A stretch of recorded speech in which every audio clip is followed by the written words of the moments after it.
Hi, and thanks for logging on to the Daily DVAR Halacha. And here's a brand new halacha for you, and it's for Friday, the 16th day of August and the 15th day of Av, which means it's Tu B'Av. And we're going to explain to you in just a moment some more reasons about why it's considered such a special and festive day. Please note that this Shabbos is called Shabbos Nachamu.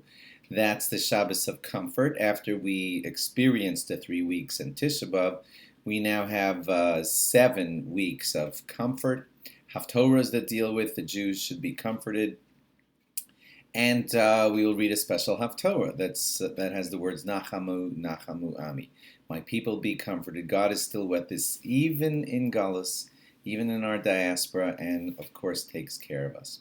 Okay, more reasons for why Tu B'Av is considered a festive day. We've already given you some, and there are many more reasons. In the first arrangement that the Jews had when they lived in the desert, the tribes were not allowed to, there were restrictions on tribes marrying into each other, and that had to do with properties that should stay within the tribe. So if you were to marry someone from another tribe, it would be possible that your land, which belonged to your tribe, your shevet, could end up belonging to another shevet. So they didn't allow the shvatim to intermarry. They're all Jews, but they didn't allow one shevet to marry with another, and that caused some hardship. And finally, it was on the date of the 15th of Av when this decree was lifted, and that's one of the reasons why it's considered a festive day.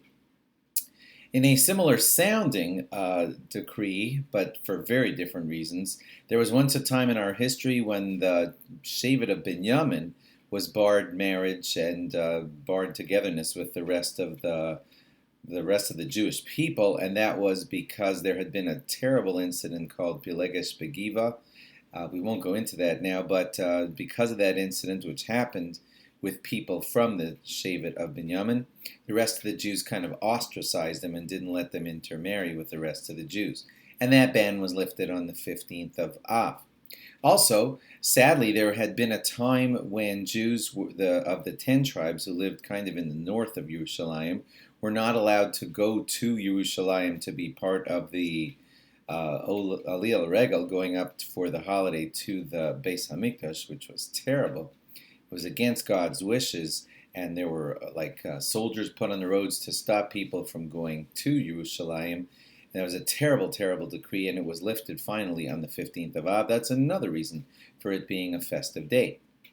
Also, throughout the summer, wood was collected to be ready for the Mizbeach, for the altar, for the fires on the altar, and the collection of the summer ended on Tu B'Av, on the 15th of Av, and that too was a great celebration.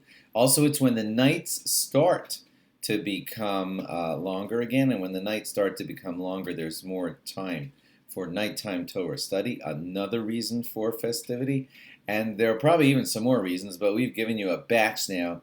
And all these things coincide right at the time of the 15th of Av, and therefore it's considered a very festive day. No Tachanun will be recited on the 15th of Av, and have a very meaningful Shabbos Nachamu. And we'll give you another halacha after Shabbos. See you then. Bye-bye.